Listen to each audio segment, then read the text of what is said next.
Hey, everybody. Welcome to Post Political Podcast. I'm the host, Derek Britton, and I'm very excited for our guest tonight. First up, let's do the advertisements. We have Vermin Supreme Institute. Our purpose is to inspire social evolution through the disruption of authoritarianism, to promote compassionate activism, and to spread the knowledge of redacted history. Through the use of humor, direct action, and mutual aid, we uplift the disaffected, the disenfranchised, and the disempowered. And next up, we have Brewed Coffee down in Kentucky. If you're local, definitely go check them out. It's in Lexington, Kentucky, I believe. And if not, use my affiliate link. I'll put it in the comments, and you can buy, cups and mugs and shirts and all sorts of stuff. So it's brewedco.com if you're looking for the link, and I will put my affiliate link in the comments. Like I said, I am super excited for our guests this evening. It's a bit snowy here in the Northeast, but that's not going to stop us. We are here through video. So Sharon Hinton is a activist and the founder of Black Teachers Matter. I am very, very excited to get to talk to her today, and let's bring her in. Hello, how's it going? Hi, how are you? I'm doing well. Thank you for having me. Oh, of course. No, I'm very, very happy to have you on. This has been a good, I just got kind of connected to some of the folks in that South End Roxbury connection group. And I'm super happy that you reached out because, I heard about the organization, and I'm very interested to learn more about it and some of the work that you're doing. So I'd love to get a quick introduction of yourself and kind of where you fall politically, socially, like how you got here, and what got you started into the Black Teachers Matter stuff as well.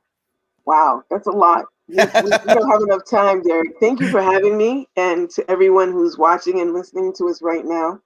I am the president of Black Teachers Matter Incorporated. It is an advocacy group, and we are amplifying the voices and presence and impact of Black teachers locally, statewide, regionally, internationally.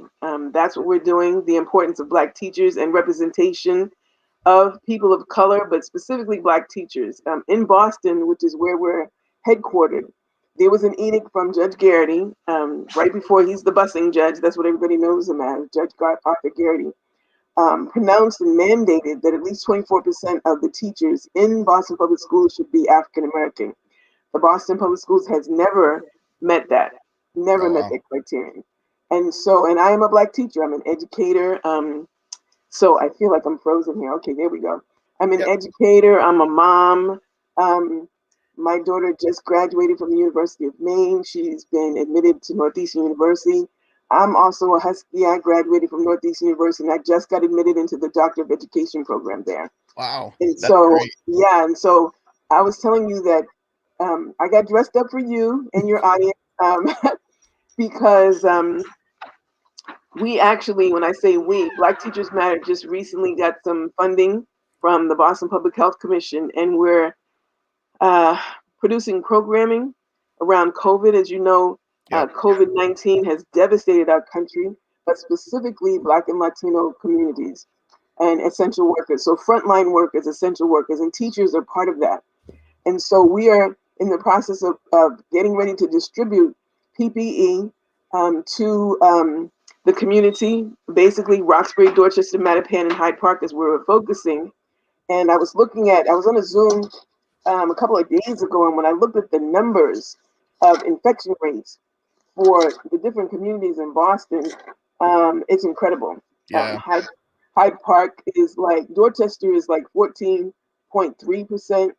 Hyde Park almost 12%, Rosendale 10%, JP 3.9%, Mattapan 9.4%, East Boston 18.4%, West Roxbury 10.5%, South Boston 10.4%, and so there's other Chelsea and Lawrence and some of the Latino communities that have been really hit hard. Yeah. And the Boston Public Schools shut down when those rates were 4%. So now the schools are opening up, and so I'm hearing from teachers and paraprofessionals and and parents and students, like, you want us to go back? The high school students are like, no, we don't think it's safe. Right. The school department and the school superintendent is saying, no, it's safe. We put precautions in there. But one of the reasons why we've been getting the PPE And thanks, to Boston Public Health Commission and some of the collaborators that we're working with, Prince Hall Masonic Lodge, Hiram Grand Lodge, the Carver Grand Lodge, Grove Hall Cleaners, Grove Hall Main Streets. I mean, we're really pulling the community together to Yep. say, look, it's going to be us that's going to keep us safe, our kids, our elders. But right now, the youngest group is the one that's really got the highest percentages. And so it's devastating, our community, and we have to stay safe. Right. Yeah. I mean, the fallout of that, the children can bring that home to folks that are at a much higher risk to the virus as well. Grandparents, a lot of grandparents are taking care of these kids. Right.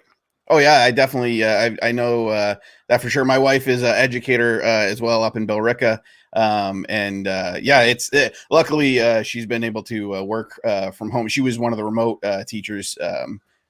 She was 7 months pregnant, I think, when school started, wow. and then we had our newborn now during COVID. Thank you very much. Thank you very much. It's been great. But no, I think the it's amazing that the kind of the work to get a lot of the PPE and stuff has fallen on the community or nonprofits or outreach programs that are doing the work themselves, because it's just been such a cluster, I guess, of trying to actually get those very needed PPE to the teachers, to frontline workers, I have family that are nurses, and it's been crazy to see how they're not being very well taken care of for the actual virus and to help protect against transmission from person to person. So well, I mean, let's face it, even before COVID, the educational disparities and wealth inequalities was rampant. I mean, COVID just put a magnifier on what we knew was already there. And I heard in your intro, you said something about disruptors. What did you say? Yeah. So through the disruption of authoritarianism and promoting compassionate activism. About that. You can't talk about disrupting unless you teach people how to do that and how to be that. And so a lot of that is changing the mindset of people who are too accustomed to being plugged up into the matrix, right? Yeah. And so if we were in a dark room and the person that comes in and turns on the light, usually, everybody's like, turn those lights out. And so you and I are turning on the lights, and they don't necessarily like what we're saying or what we're doing, but it's necessary for survival. Absolutely. Yeah. And it's even, I feel like every new person that I bring on the show, it's turning on the light for me as well. I'm learning things that I wasn't aware of as well. And especially, so one of the things that you had mentioned during the kind of the introduction for Black Teachers Matter that kind of piqued my interest was, how far away we are from the mandate that was set of actually having even a disproportionate, it's still not even a proportionate representation at the teacher level. How do we kind of get from, and I know this is probably a much longer answer than what you can give in this kind of short interview segment, but what are some of the steps, I guess, that we can take to get to where we need to be so there is this real representation in our school systems? So the short answer is we have to do what it takes by any means necessary. I'm going to have to go to Malcolm, right? And that means changing policies, changing the mindset. Boston Public Schools is trying to recruit more teachers of color, but how does that work if people can't afford to go to college? And They need certification, they need college educations, right? And so, the culture of a lot of the schools are toxic. Even when you do get Black teachers or teachers of color in there, if you don't have the support systems and the mindset to be able, you're talking about curriculum changes, right? You're talking about administrators that can actually support the teachers when they get there. You're talking about not teaching to the test and to the data to make the numbers look good. There's when you talk about a revolution is a change from the ground up. But we need a revolution from the neck up, because some people think it's okay. They're coming from different, and so you've got a whole situation where, You've got so many languages that are not being accommodated. So English is not their first language. Yep. And then one of the things that's really cool is some of the PPE that we're giving out.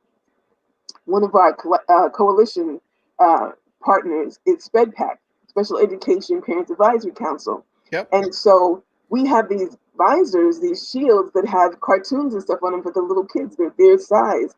I mean, nobody wants something on their face. People are, rioting about masks and everything like that. But this is about keeping people safe. And frankly, Right. Orange Man, I'm glad Orange Man is gone. But if we had locked it down a lot earlier, we would be in a better situation, but it still wouldn't have been eliminated. Right. There's a student of mine who actually gave me a heads up in January, but it was so cryptic because he's in China. And so he Facebooked, and I can't say his name, Yep. because the police had already given him a visit because some of the stuff that was being posted on Facebook. So he said, there's something coming. This was January. There's something coming, and it's really big, and it's definitely coming your way. Get ready. I don't know what the hell that means, right? Right. And so I was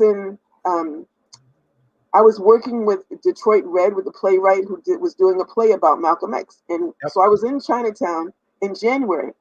And so the culture is, when you get sick, you put a mask on. But it seemed like there were a lot of people wearing masks. So I was like, there's something really weird going on. And then, of course, COVID hit, and it was like literally all hell broke loose. Right. But I just, when I look at a lot of the news and the social media, frankly, social media has more up-to-date news than network news because it's owned by corporations. That's another whole discussion.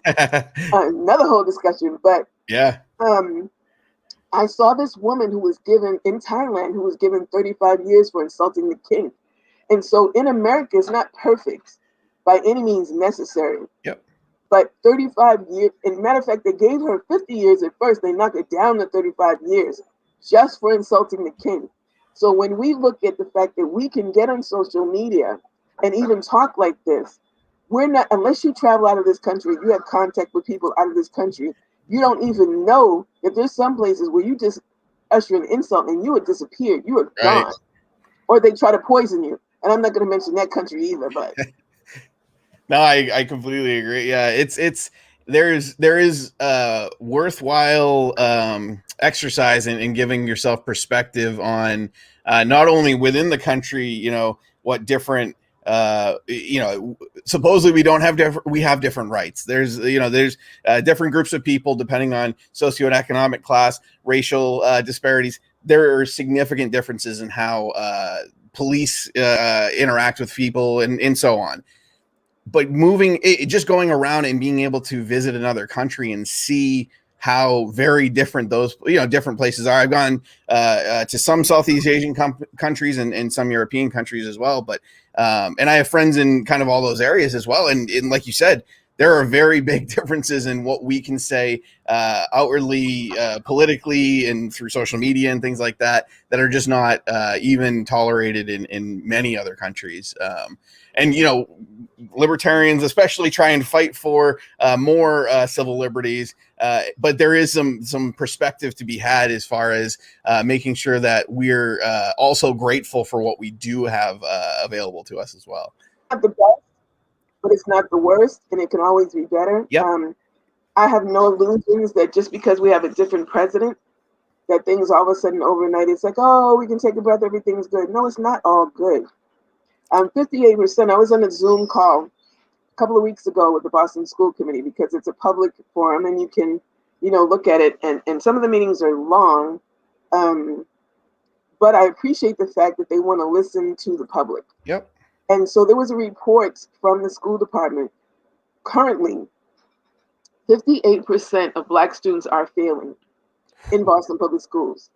58% is the highest percentage. It's a higher percentage than anyone. It's higher than Caucasian students, Latino students, or Asian students. Those are in the single digits and like 10%, 11%, 1%, 2%. 58% of African American students are failing. So the school system was already failing. And then now you have the schools are not open. Right. And then, during the early fall, when the schools first opened, there were only 4% of the high school students attending. 4%. Yep. So what does that say if we put so much emphasis on education and having an education and being certified that what you think you actually know, a piece of paper, Right. and then to be able to get a better job. You've already put people back between the digital divide, which is already dividing and causing wealth, exacerbating wealth inequalities. Yeah. And then in Boston, when you talk about wealth, the wealth accumulation, white families have $248,000. Black families have eight. Like I'm not, I tell people that and they go 800, 8,000, no, eight, Eight. $8. When that was before the pandemic. So Right. everybody's really behind it now. So when you talk about what can be done, you have to do it on every single level. And so for my Caucasian allies, Yep. I'm gonna give you something. Don't just sit there and let racist, homophobic, sexist jokes fly and not say anything. You are in spaces that they won't open up to me Yep. because it's just the way I look and who I am. And so don't go along with the okie doke. I mean, say something. Be a disruptor. You're talking about being a disruptor. Everybody else is laughing about something and you're not.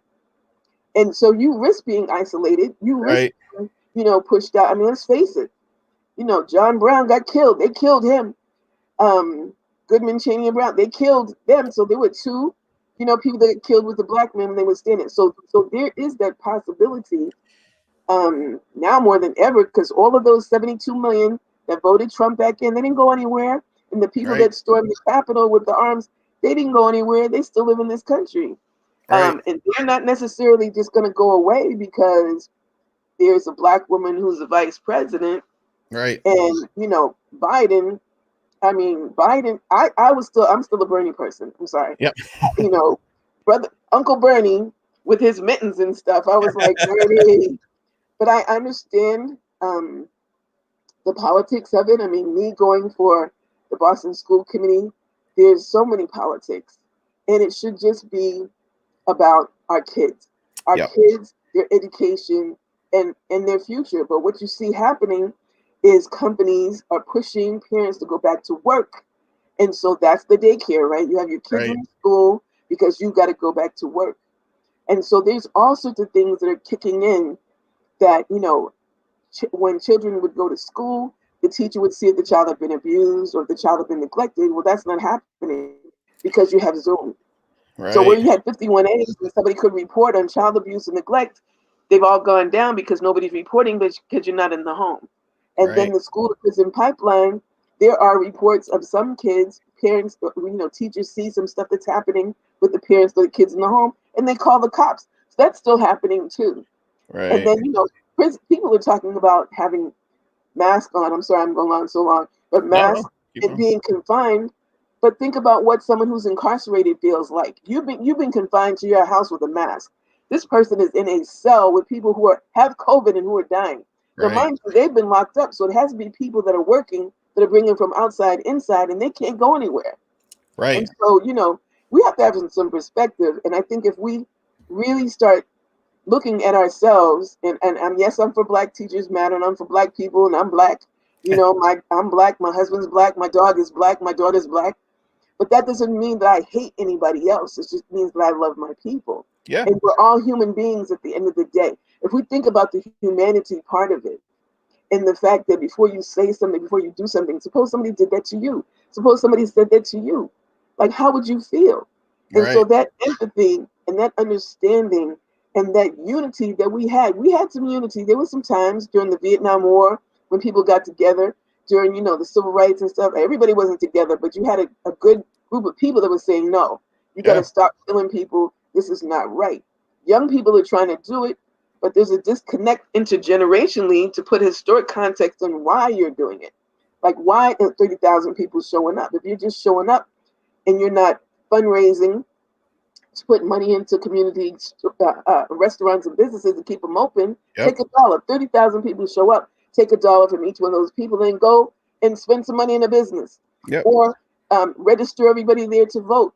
Or if you don't like who's running for office, then when you have these rallies and everything, bring some signature sheets of some people that you want to run. I Right. mean, come on, man. If you don't like the curriculum, write your own curriculum and start having your own teachings. There's so many ways that we could do it, but we try to mystify it and make it all spooky because you're a Yeah. professor and you got a PhD. So my father would say there's an MS and a BS, and a PhD. I'm gonna keep it PG. So there's BS, and there's BS, right? Bull crap, Yeah. and there's more crap, and then it's piled higher and deeper. So you see people that say they have a PhD, it's piled higher and deeper. I know people that have PhDs that can't teach their way out of a paper bag, but because of the alphabet soup behind their names, they're in front of people spreading lies, spreading Yep. this curriculum that doesn't acknowledge Black, Indigenous, people of color, doesn't put in perspective the struggle. I mean, the fact that we still have Confederate flags and people don't know that those statues and flags came after the Civil War was already lost. Right. Come on now. The fact that, they just took down that statue that has a slave, which was a free man that modeled that. Yep. But with Lincoln, that always bothered me. But people need to know that you have a voice. You can show up at the city council meetings and hear. You can vote people in. You can vote people out. Yeah. I mean, it's we the people. And we don't even want to go back when they meant who the people really were. Rich white men that have owned slaves and property. Right. It wouldn't mean everybody. But now we talking about everybody. We talking about everybody. Yes. There's no excuse. If you see something on television and it's advertising it, then you contact the advertiser and you don't pay your money. Right. The whole thing with apartheid was divesting money from corporations that supported apartheid. So for people to sit there and just be sucking this stuff up and be plugged in like you can't change anything, that's a lie. We can change so many different things individually, with ourselves, with our family, with our streets, with our block, with our city, with our towns, and just make it happen. I'm sorry, I went on so long. I get fired up. No, I love it. No, it's good. And you brought to light a lot of things. I mean, there's one of the big things that you mentioned there that I kept and wanted to make sure I hit on was, and this might have even been a little bit before, but COVID exacerbated things, but it did not break the system was broken before this. It just brought to light all of these issues that are now definitely worse because of the situation that we're in. But these were there. These were not problems that weren't there and just popped up because we're in a pandemic. These were issues that, especially like you said, with the technology, being able to actually have a computer brought home from school. Not every single kid has a laptop. I mean, laptops are expensive. It's not something that is. It's something that's taken for granted a lot from a lot of folks. And I think when people got laptops, because Boston Public School was saying, "Oh, we've got Chromebooks. We're going to make sure that every student goes home with a Chromebook." Cable costs money. Mm-hmm. You assume that they had cable, and so then they said, "Oh, well, let's talk to the cable companies and give them a lower rate." Well, if you're not working and you have no money, a lower rate is still, I have no money. Right. And then if you get the money, if you've got more than one person at home that's on that bandwidth, then what makes you think that what you got at a lower rate can actually support the people because now people are working from home, then you've got your kids at home. So you have all these people trying to get online at the same time. So, people, I don't know, people that were not in that situation. I mean, we haven't been in this situation in 100 years. However, there are people that are getting paid big bucks. How do you have billionaires? Here goes Tupac. I was looking at Tupac the other day. You got billionaires that have billions of dollars who are getting billions richer, and then there are people that don't have homes. There are people that don't have food. There are people that don't get health care. I mean, this stimulus package, it's so deep. First they said 2,000, and so then they sent out, 600 to people. But instead of sending out 2,000 more, they're going to cut it down. It's like, no, we already gave you that money. It's like, bruh, that wasn't enough money to begin with. The 2,000 is not enough money. Right. And it's our money. I mean, they're pulling it from our tax dollars and giving it back. I mean, it's really, and one of the big things too, that you had mentioned was trying to go out and support some local businesses and trying to make sure that the folks that that own the store down the street, the restaurant down the street are still in business after that. There's going to be a serious, kind of reckoning, I guess, after this of what businesses are still there and what had to close. I know businesses that friends of owned that are local as well that have had to close their doors. And there's, how do we keep people safe and open up in a smart way where we're being able to continue these businesses and make sure that people can still make a living. And it's a complex issue, like you said, that has been kind of brought out because of this. And I do love what you were talking about with, this was just something else that you had mentioned that really struck with me. Educators, based on the level of education they've kind of received. And there's a big push, at least politically, where I typically am in the Libertarian Party, where we're trying to break down the what is it? So the license. So it's all the licenses, all of the kind of barriers put in place, and usually financial barriers put in place to all these different professions. So occupational licensing reform is what it's called at the top, but there is a lot of places where we can kind of take down those barriers and work together. I mean, I know progressive Dems that like the same, that want to do the exact same thing as the libertarians on this, because it is typically a big financial barrier, and it doesn't allow folks who want to, even things, being a barber, braiding hair, those take typically some schooling, and then a license that goes on top of that. Teaching is a great example of that, and we look at a lot of the economic and racial disparities, and that could be leading to the fact that there aren't teachers who can go out and get a master's degree, because it costs a lot of money to get a master's degree in this country. It does cost a lot of money on purpose. And the cottage industries or stuff that, I call it a hustle. Like anybody who's ever had any money, hustled. And if we're talking about real history, the Kennedys were drug runners. I mean, it was bootlegging, but it was drugs. Yep. It was the drugs of the day, right? Trump, his grandfather was a pimp and a drug dealer. I mean, so like, who's really the criminal up in here? So just because they flipped it into real estate doesn't mean they weren't still a criminal. Yep. And pimp is pimp. You pimping it or you marry the hoe. She's still okay. So we're not gonna go there. But anyway, and that's it's her body. If she can sell it to make money, go for it. So you asked me earlier politically. I marked down independent, but the system forces you to choose Democrat or Republican or whatever, because that's just the way the system is. I do think we need to have more parties that have power, that are recognized, because at the end of the day, what you hear is people say, no, I'm not voting. It's the same old thing. They're all the same. And if you look at the history of even Democrats and Republicans, at one point, all what we would call Negroes back then were actually Republicans. Yep. So when you look at Lincoln was a Republican. So when you look at the history of the political parties, the Ku Klux Klan were Democrats. Yep. And then they got called Dixiecrats. So when you start looking at, the historical significance of who was what and who did what, and even the debate to who's the worst president. I mean, until 45, until Donald Trump, Woodrow Wilson, he actually screamed "Birth of a Nation" in the White House. I mean, he was a cold-blooded, Ku Klux Klan card-carrying member. In the 20s, you can see all the Klan right down there, and the Capitol's in the background, and they've got their white sheets with the hoods and everything. So he's not the first racist. Right. He's not going to be the last racist. Let's keep it real, because the system maintains that mentality, and most people are getting distracted. We're fighting, we're skirmishing amongst the people that have no power, because the people that have the power are corporations, because corporations are claimed to be people, which is, another move by people that had money to be able to say, oh no, my corporation is a person and gets the benefits. Okay, so wait a minute. If you're you love the same-sex person, then you're not really a person, and that's not really a marriage.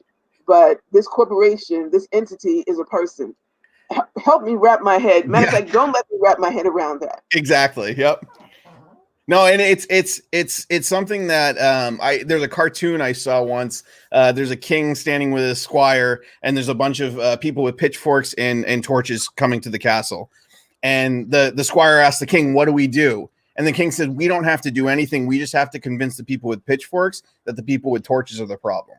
And that's what's happening. I mean, we see it on, every news channel tries to polarize us against each other. And I'm not saying that there aren't issues that we are on opposite spectrum. There's things that folks are not going to agree with all the time. But for the most part, if you look at 99.9% of voters versus the 0.1% that is kind of leading the country and running things, we agree on a lot more than what the media tells us and all these things. We want to protect our families, our communities. We want to do the work to make sure that folks are being taken care of at that level. But we hear all this rhetoric that gets us fighting on, some things that are very worth fighting for sure. But at the end of the day, if we just fought against, corporations having a seat at the table with individuals, which shouldn't happen, if we fought against things that would help all of the 99%, I guess, really take back some of that power and be a representative government like it was intended, and it never quite got there, but it was intended. Yeah, that was the intent from a bunch of rich white slave owners. So who knows how exactly. So yeah, I don't know how we get there, but I just think that working together on the things that are important, that are going to help people, that are going to make the system a little work for us a little bit better as individuals, I think is the best way to get there. And the work you're doing helping communities, that's the work that folks need to get behind. And that's why I wanted to have you on so badly, because I think that there's, you're doing great work, and the more people need to know about it and more people can help support it that wouldn't, ever cross paths with you before. So I love that you're fired up about it and being able to discuss a lot of this with me. This is great. So I mean, that's one of the reasons I wanted to get on the school committee. I mean, the school committee, if most people don't know, the Boston School Committee is all appointed. Mm-hmm. And the Boston School Committee is the only appointed school committee in Massachusetts. Let me say that again. The Boston School Committee is the only appointed school committee in Massachusetts. Appointed by one person. One person, the mayor. And so today there was a meeting with the city council, a hearing from the city council, Ricardo Arroyo, about whether or not there should be home rule petition. And some people don't know that, Mayor Walsh has been tapped to be the labor secretary, which means in an election year, he won't be the mayor anymore. And so depending on when he leaves will determine who will be the mayor while he's gone. And it's an election year, so the home rule petition was to eliminate the special election. Because if he leaves before March 5th, by law, it kicks in for a special election to happen. Right. Kim Janey, because she's the president of the city council, automatically becomes acting mayor and automatically becomes the first Black person and first woman to be the mayor of the city of Boston.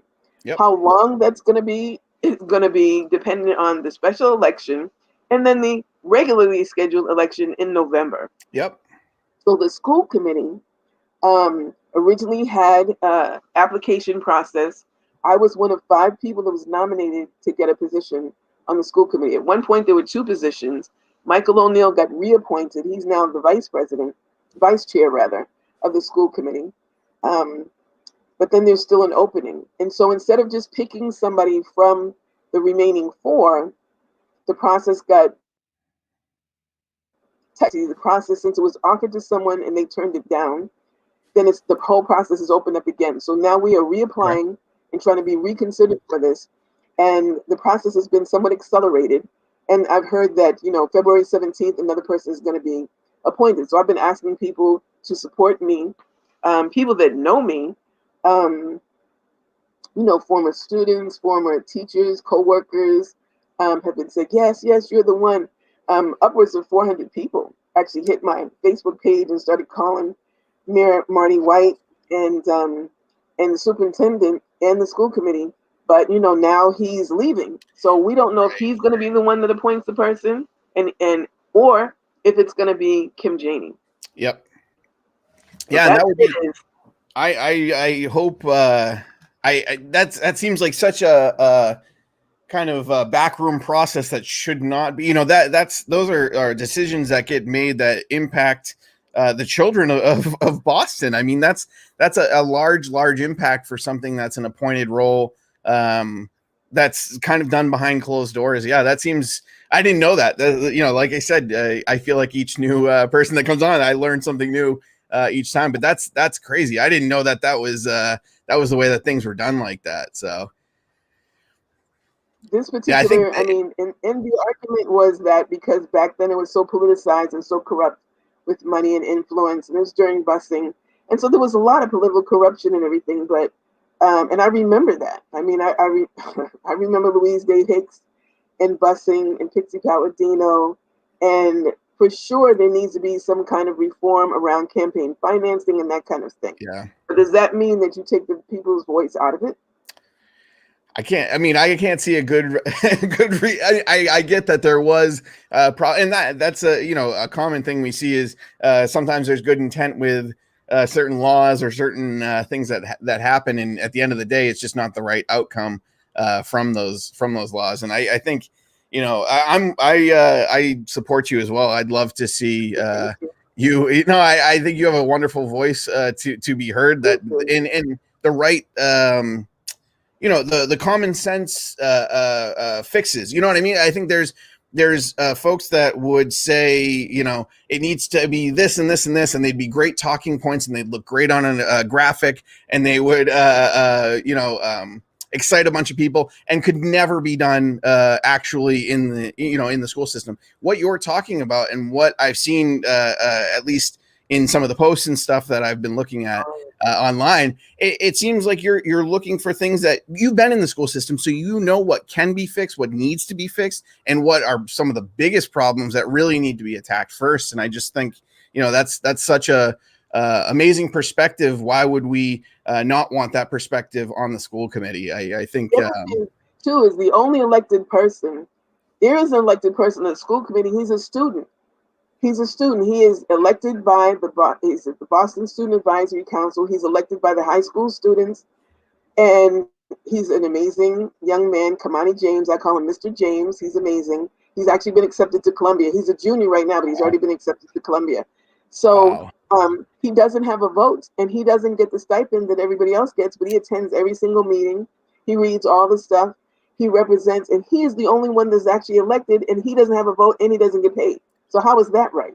Yeah, that seems way off. I mean, especially like you said, he's doing the work, and he's probably the closest connection to the voice of the students, the folks that are being most impacted by the decisions being made, and he's that voice there.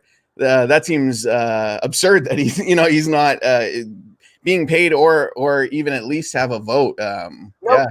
Nope. And so I listened to them, and I was just on another Zoom this week. It was supposed to be, youth led, and it was. However, and I'll speak as an adult, we say that we want the voice of young people, then we don't make any space for them to speak. Right. We keep oh, we want to hear young people, and then when young people are in the room, shut up.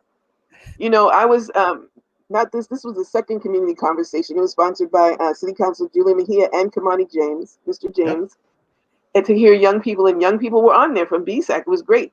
So a couple of weeks ago, they introduced me and they gave me the space to speak. And I said, it's not for me to speak. I'm here to listen. I speak all the time. Yeah. But I just came here because I want to hear what you are dealing with, because you're there. I'm in the schools as a teacher. That's a different position.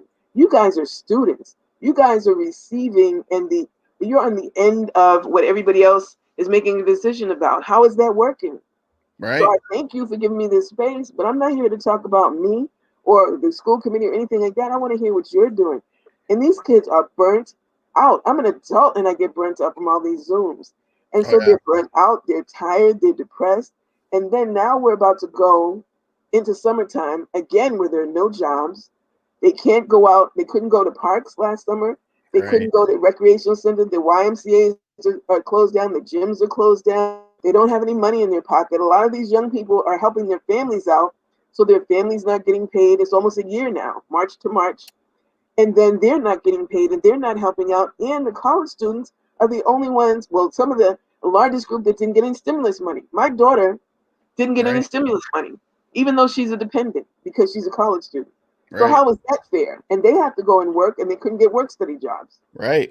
Yeah, and I mean that was how I was able to pay for books or anything that I needed during the year. Like that, some of it towards tuition. Like that's a big chunk of not only dollars that they can't make, but dollars that they weren't able to get back in the stimulus that everyone else was able to get. I mean, it seems like there's, like you said, maybe, you know, a silver lining is that some of these problems that are systemic are being brought to light. But it does feel like a lot of folks were just not listening, that these problems were there. They've been there for a long time. And it's just that no one was listening to the folks saying, hey, you know, we don't have access to these things, or we don't have the ability to do these things that everyone just assumes is something that everyone can do. It didn't make any sense to me. If there's 330, and maybe my math is wrong and nobody's corrected me yet, but if there are 330 million American citizens, period, then why didn't you give every American citizen $1 million? We could have paid off our houses. We could afford to stay home then. We Right. could give me $1 million. My house is paid. My bills are paid. I'm watching cable. I'm chilling. You know what I mean? And I've got the remote. I can afford the cable. I've upgraded my computer system. Give me $1 million instead of giving billions of dollars to the airlines. I might even take a flight somewhere because I'm a millionaire now, right? Right. Am I right? I mean, give everybody $1 million. Right. And it's interesting because, you know, even the fiscally conservative folks, we're still giving the tax dollars for government to spend on bombing civilians in the Middle East that we don't want, putting folks in cages at the border that we don't want. They're doing all of this with our money. And we would just, you know, if we were just looking at COVID and trying to make that something that could go away a little and actually shut things down, like you said, why not? We take all the bailouts that went to corporations, all the bailouts that went I saw some of the mega churches received a $2 million loan that was meant for small businesses. I mean, there's corruption just so deep in the government system that individuals are losing out. We're missing out on what is rightfully our money that we've given in, that, you know, we're not able to get back because of the corruption that's going on. And that last stimulus package, because I couldn't read everything. The Smithsonian got $1 billion. The Smithsonian has been closed. Like, seriously, Right. Seriously, like the money that Jeff Bezos, God bless him, he doesn't make anything. He makes money off of other people who have made stuff. Right. Okay, but student loans could be wiped out. Student debt could be wiped out. I don't know why people aren't looking at that as a national security problem. It really is. Right.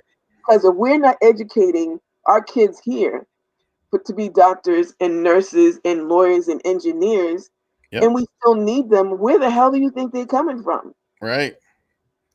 Yeah, and maybe it's me. I'm a troublemaker. I'm a disruptor. Maybe it's me. I like hearing it. No, and there's a lot of different, and like you said, you know, this kind of we keep getting back to this. You know, COVID is exposing all of these different things. There are if there's one thing that can come out of this that I hope people can look back on, is just how are we're seeing all these issues arise, and we're thinking that it's just going to go away once everyone gets vaccinated or whatever. At the end of the day, these problems are still going to be there. They might not be as apparent because it won't be kind of part of that national crisis time or whatever, but they're still going to be there. And I just hope that folks are taking notes almost and saying, okay, these are some of the things that we need to go after locally or in our communities, or maybe at the national level, we need to push the conversation in kind of this direction. Yeah, I mean, you know, there's something people look at it and they go, oh my God, there's so much, it's too big. I'm just struggling to get out of bed. I feel you. You know, I feel you. Like some mornings, like I'm telling you, I just dressed up because of you. Because I had my robe on all day, really. I mean, I was on the computer and calling people and getting, you know, vendors and stuff like that. But I made a conscious effort to find a minority, well, I can't say minority because really you're not a minority, but a person of color to spend this money with. I made a conscious effort to do that. I make a conscious effort to spend money where I live in my neighborhood because I know them. Those are my neighbors. I make a conscious effort. I mean, I can hire, no, I can't really hire a landscaping company. I'm lying. But I mean, when I could, if I could, but I'd rather get a teenager from the neighborhood who needs the money to rake my leaves. It's just raking leaves. Come on, man. It's not that deep. You know, to cut my hedges. I have the tools. I'll pay you this amount of money. And if it's going to keep him off the street or her off the street, if I, come on, look at it, pick up the phone and call one of the elders in your family. How are Yeah. they doing? And most of the elders are really proud, so go and they don't necessarily want you to visit them, but Yep. can I bring you some groceries? Can I drop it at your door? Do you need this? I'm part of a mother's prayer garden, and the women in the group are 70s, 80s, and 90s. Because I'm around so many young people, I need to be grounded. Yep. And so, I hear the stories about back in the day, this, but we also get together every week and we check on each other. Um, have you gone to the hospital? Some of the mothers have had COVID, or we've had people. My best friend lost her mother last year to Yep. COVID. She was in a nursing home. So we know people that we're losing or who are sick. Yep. I've taken tomorrow morning will be my 6th or 7th COVID test. My daughter in a college campus, they were testing them all the time and testing the wastewater. She's in Northeastern and they want her to take 3 tests before she hits campus. Right. That's a lot of money. And plus it's, been sticking that thing up in your nose all the time. That's not fun. I No, mean, no. but thank God we have those COVID tests and we can do that.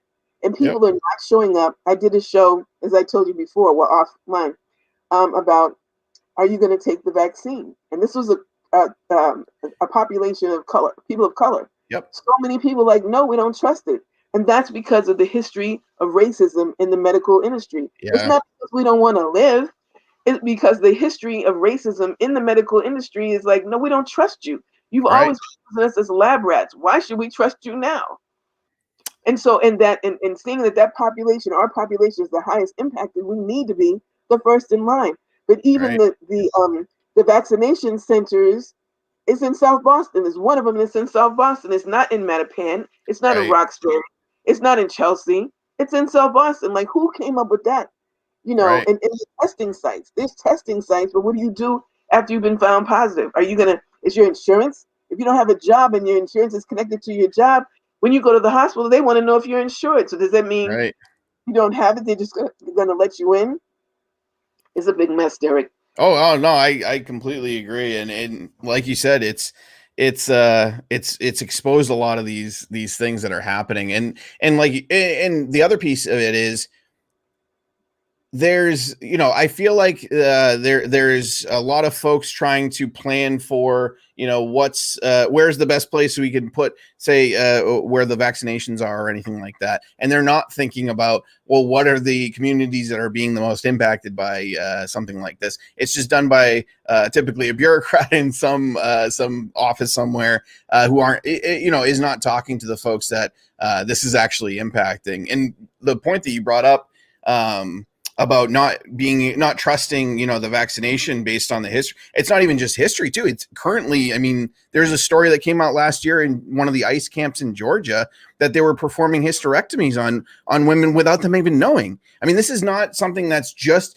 200 300 years. This is stuff that's happening today, and it's awful. And I am a firm believer of getting the vaccine as well. And I talk to folks and people are like, how can someone not trust this, the science behind it? Because that person has probably heard or has been themselves lied to over and over and over by the powers that be that wanted them to either not reproduce or be lab rats or whatever. I mean, it's horrible, the history that we have in this country. I mean, most people probably don't even know. Like, we take it for granted, being able to go to the gynecologist. But the so-called father of gynecology was experimenting on slave women against their will with no anesthesia, with no Right, anesthesia. And so there's statues of this guy like he's all that. And then you have John Hopkins Institute and, the book, The Immortal Cells of Henrietta Lacks. Henrietta Lacks was a poor African American woman. For some reason, her cancer cells just kept regenerating. And so the pharmaceutical, big pharma, and Johns Hopkins, these medical industries have made billions of dollars off of this woman's cells because most people don't, when they go in the hospital and they're sick, they sign away whatever gets taken away, and it's their right, flesh, it's their body, and they have no rights to it. Meanwhile, her family didn't have health care. Her family is dying. Her family is dying. And right, so, until the book was written and there was a lawsuit that was brought, But how many people really have those things? Take a long period of time, and people die in the middle of these lawsuits. Yes. It has to happen, but people forget, and so people say, "Well, it's not legal." Slavery was legal, so you can't just think of something that was legal is right either. You Exactly. can have people that write things into laws, and that still doesn't mean that they're right. There's a lot of things Right. that are legal that are not right. You know, the 14th Amendment, 13th Amendment. I'm sorry, Yep. 13th Amendment was supposed to abolish slavery, but it didn't abolish slavery if you're a prisoner, if you're Right. incarcerated. That's Right. slavery. And so, people were arrested on these trumped up charges, vagrancy, black Yeah. people who were free, but now no longer had a job. But it's Yep. like, okay, so we don't even have to deal with your life. We can just incarcerate you, and we don't even have to. We don't care if you die because we'll just find some more. So the prison, the prison industrial corporate, the corporations that own the prison industrial complex are making money off of black bodies, black and brown bodies, and poor Yep. people, and no one's saying anything because they figure, well, they must have done something. But Khalif Browder did nothing. They Right. arrested him with a backpack that was his. They claimed he stole it. He spent 3 years in Rikers, and he was so traumatized he came out and committed suicide, a teenager. Yep. So it's not just right just because it's legal. So question, I'm a child of the 60s, question everything. But No, I'm with you 100%. 100%. Everything you just said, I was shaking my head the entire time because there was so much truth there. It is absolutely ridiculous. Like you said, the 13th Amendment was put in place to abolish slavery, and all it did was create a system that then became, how do we put black people in jail because we still need the slave labor that it produced. It is ridiculous to think that slavery has just gone away. We have a quarter of the people in prison in the world are in the United States of America. We have by far the most incarcerated people in the world.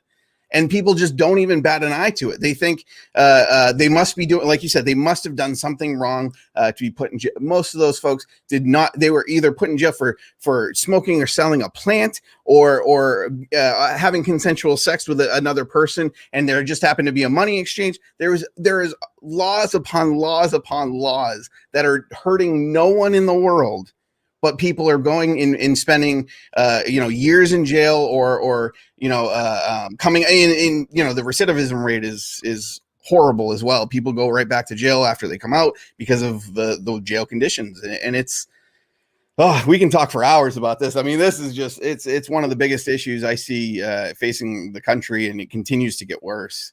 most of the people that are, of course, there are criminals. There are criminals, and some Yeah. people need to go away. There are. But this last president, in his final days, he executed more people than any other president in the last 70 years. And some of those Yep. people were innocent. Most people that are incarcerated because they committed a crime necessarily that should allow them to be incarcerated, is because they didn't have the money to get out, or they were Yep. plea bargain and didn't have the money for legal representation. So when you think, oh, if somebody gets pulled over because they don't have legal tags, and maybe they didn't have the money to pay the insurance or whatever, and they still have to get to work. That doesn't mean that Right. they should go to jail. How are they going to help that out if they lose their job, and you put them in them at this ridiculous bail, and that's the whole bail system that needs to be Yeah. reformed, right? Yep. Putting people in jail and making money off of them, and corporations are. You may think that you're calling a telemarketer at some company. You're calling somebody in prison that's getting Yep. paid cents and dollars a day. And so, oh my goodness, where do we start? Where do we start? Education, by Yep. educating people in terms of, this is the system, this is what it does. People say the system is broken. No, it's doing exactly what it was designed to do. It's not Yep. broken. It's always been that way for poor people. If you didn't have land, you didn't own a person, you didn't have any money. And so, even when people say that I saw something yesterday, I was watching Free White and 21, and that was in the media. This is saying, oh, I can do whatever I want. I'm free, white, and 21. And I looked at all the movie clips that had that in that, and I was like, oh my God. And it was just like it's no big deal. Like, you can't mess with me. I can do what I want. I'm free, white, and 21. Well, I'm not that, but so I looked at that and how the media indoctrinates people to normalize trauma, to normalize Yeah. racism, to normalize, sexism, to normalize oppression. And so people say, well, that's the way it is. That's the way it's always been. It works for me. What's the big deal? There are so many poor white people that do not understand. Donald Trump was not your boy. He was Right. the boy for the rich white people. He didn't care about you. He Right. used he used that the same way Hitler used that to demonize another group of people so that you could project your pain on another group of people that were in pain just like you. They Right. hurt just like you are, and because they don't want people to get together um, to be able to overturn the system that's really oppressing everyone, Yep. everyone, except for the half of 1% that are Exactly. pushing the buttons that are saying, "Oh well, you know." I mean, let's face it, the pandemic didn't bother them. They had different Right. homes that they could go to. They had people that had to come to their house. They could order their food in. They could have private tutors to teach their kids. So there's no income gap there. There's no wealth gap. There's no digital divide there. So they're not feeling that pain. And they're like, Right. oh, well. And then the whole mentality of, well, they're not deserving. You know, I'm free, white, and 21. I deserve it. I was God made. God put me. Then you put God in the middle of it. And I really get a problem with that. So then, Right. you know, there's all these systems that are in place. But if you tell the truth and you teach people the truth, it's going to make people free unless they're in so much pain or so beaten down that they can't move.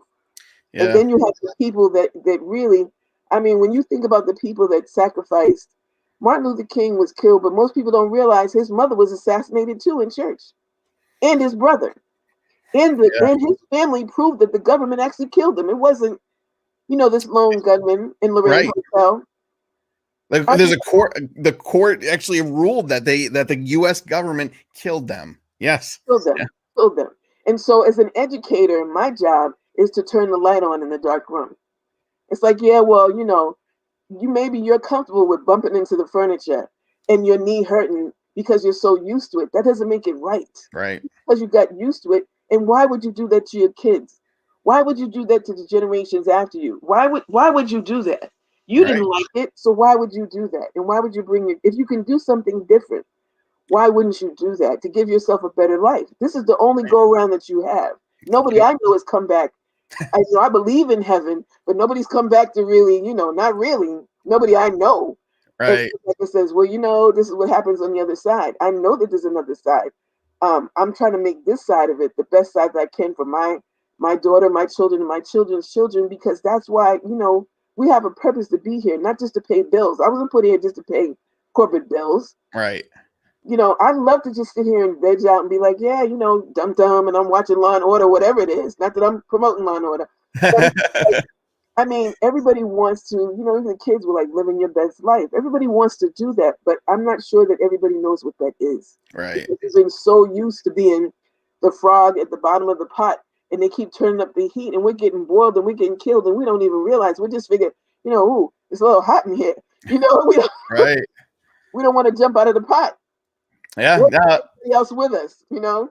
absolutely. And that's a good message. You brought it all the way back to the turning the light back on, and I love that. I think that's a really good analogy. And Thank you. I know we could talk for hours and hours and hours. I'd love to have you back on at some point. I'd love to just talk to you on the phone at some point. I mean, we can, like I said, we could go on for hours. I think what you have to say is important, and you know, you're turning the light on for myself, even for some of the stuff you said. And I hope that everyone, you know, watching and listening has some lights turning on them as well, so that they can actually help, you know, fight whatever fight they find important. You know, there's many different fronts we're going to have to fight this on, and I hope we can come together for the most part and really enact change and support causes like Black Teachers Matter. I think that's incredible. I'd love to talk with you more offline, and we can promote it on. I have a community group as well. Anything that you have there, let me know, and I can put it on the community group, and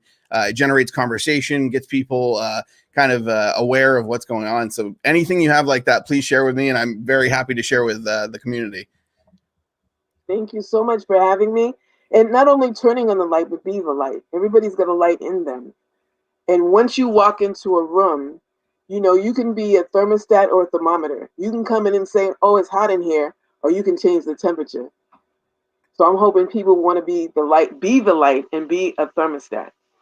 Oh, that's beautiful. I love it. Thank you so much. Thank you. And like I said, I'd love to talk to you again. This was wonderful. I hope you have a wonderful night, and I hope everything goes well with the COVID testing as well. So, And the COVID testing and the school committee. and the school committee, yes, absolutely. Like I said, 100% support you. If you have anything you'd like to share on my page as well for the school committee piece, please let me know, and I will share it immediately. Thank you so much. Thank you, Derek, for reaching out to me. and thank you for this time. I think we were supposed to talk like 35 minutes. It's almost an hour now, but I love it. Yeah, no, like I said, I could talk to you for hours and hours. This is wonderful. Thank you. Thank you. God bless you. Good night. No, that was wonderful. Sharon was one of my favorite guests. I feel like I say that every single time because this just keeps getting better and better. Great conversation. I think there's a lot of stuff we can work on together.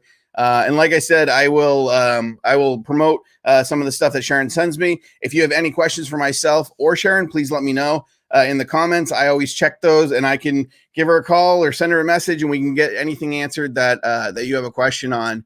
And this was wonderful. I'm very happy that we were able to talk and have this time. So I hope you all enjoyed. Like I said, please comment on anything that you saw today that you'd like to learn more about or like to discuss, and I'll bring it up, and then maybe we'll talk about it on another episode of the Post Political Podcast. We have Ashley Shade on Thursday. I want to make sure I promote the Thursday show. So Ashley is coming on to talk about how do we have the message of liberty that's driven by love. She is the chair of the Outright Libertarians, which is the GSM or LGBTQ community in the Libertarian Party. She is also on one of the Berkshire Council for Western Mass. She's doing a lot of work out in Western Mass, and we're going to hear about kind of all of it and all the work that she does in the community. So I hope you all enjoy this episode and join us on Thursday as well for that. And I hope you all have a great night. See ya.